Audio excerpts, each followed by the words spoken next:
ప్రతి పేదవాడికి సొంతింటి కల నెరవేర్చాలనే లక్ష్యంతో ఆనాడు తెలుగుదేశం ప్రభుత్వం నాణ్యమైన ఇళ్లను అందించాలనే లక్ష్యంతో షేర్వాల్ టెక్నాలజీతో లక్షలాది ఇళ్ల నిర్మాణం చేపట్టింది. కొన్ని ప్రాంతాల్లో నిర్మాణాలు పూర్తి కాగా మరికొన్ని ప్రాంతాల్లో 90% నిర్మాణాలు పూర్తి చేసింది తెలుగుదేశం ప్రభుత్వం. ఆ ఇళ్లను పేదలకు అందించబోయే సమయంలో ప్రభుత్వం మారి వైసీపీ పార్టీ అధికారంలోకి వచ్చింది. దాదాపుగా 4 సంవత్సరాలు అధికారంలో ఉన్న వైసీపీ ప్రభుత్వం పేదల కోసం తెలుగుదేశం ప్రభుత్వం నిర్మించిన ఇళ్లను పేదలకు ఇవ్వకుండా కోట్లాది రూపాయలు ఖర్చు చేసి నిర్మించిన ఇళ్లను నిరుపయోగంగా మార్చేసింది. మొత్తం 90% మొత్తం అయిపోయినాయి. కానీ వీళ్ళు వైసీపీలో వచ్చినాక పూర్తిగా నిర్మాణం చేసి నిలిపేసినారు.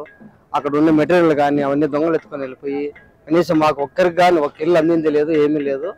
ఇప్పుడు వాళ్ళు కలర్లు కొట్టుకొని ఇంతవరకు ఎవరికి కానీ ఇచ్చింది ఏం లేదు. 6 అడుగుల్లో సెంటు భూమి ఇచ్చి అక్కడ పోండి అని చెప్పి పంపిస్తేస్తున్నారు. చాలా మంది నిరుపేదలు అవస్థలు పడుతున్నారు.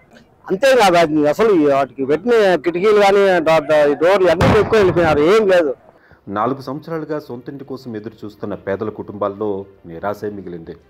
పేదవాళ్ల కోసం నిర్మించిన ఇళ్లకు నాణ్యమైన తలుపులు, కిటికీలు తదితర సామాగ్రిని అమర్చారు. పేదలకు అందించాల్సిన ఆ ఇళ్లు వైసీపీ పుణ్యమా అంటూ ఇప్పుడు అక్రమ కార్యకలాపాలకు అడ్డంగా మారాయి. అంతేకాకుండా ఆ ఇళ్లకు అమర్చిన విలువైన సామాగ్రి దొంగల పాలైంది. చంద్రబాబు నాయుడు టిట్కో ఇండ్లు ప్రవేశపెట్టిన తర్వాత 90% పూర్తి చేయించారు. ఈ వైసీపీ వచ్చిన తర్వాత 10% కూడా దానిలో పూర్తి చేసి పేదవాళ్లకు ఇల్లు అనేది ఇవ్వకుండా ఇప్పుడు అక్రమ కలాపాలకు అడ్డంగా మారిపోయినాయి.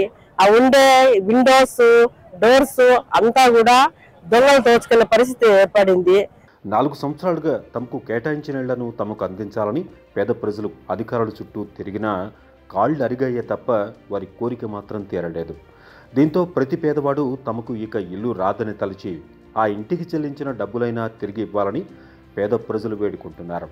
అయితే వైసీపీ పెద్దలు కానీ ప్రభుత్వ అధికారులు కానీ టిట్కో లబ్ధిదారులకు ఇళ్లు కానీ వారు చెల్లించిన సొమ్ము కానీ తిరిగి ఇవ్వకుండా కాలయాపన చేస్తున్నారు. సొమ్ము ఒకరిది, సోకు మరొకరిది అన్న చందాన వైసీపీ ప్రభుత్వం తెలుగుదేశం ప్రభుత్వం నిర్మించిన ఇళ్లకు వైసీపీ రంగులు వేసుకోవడం తప్ప పేదలకు ఎలాంటి ప్రయోజనాన్ని చేకూర్చలేదు. అన్నమయ్య జిల్లా మదనపల్లి నియోజకవర్గంలో యువగళం పాదయాత్ర చేస్తున్న నారా లోకేష్ను టిట్కో ఇళ్ల బాధితులు న్యాయం చేయాలని కోరారు. వైసీపీ ప్రభుత్వ పరాకాష్ఠకు టిట్కో ఇళ్లు నిదర్శనంగా మారాయని, తెలుగుదేశం అధికారంలోకి వచ్చిన వెంటనే ఇళ్లను పేదలందరికీ అందజేస్తామని నారా లోకేష్ హామీనిచ్చారు.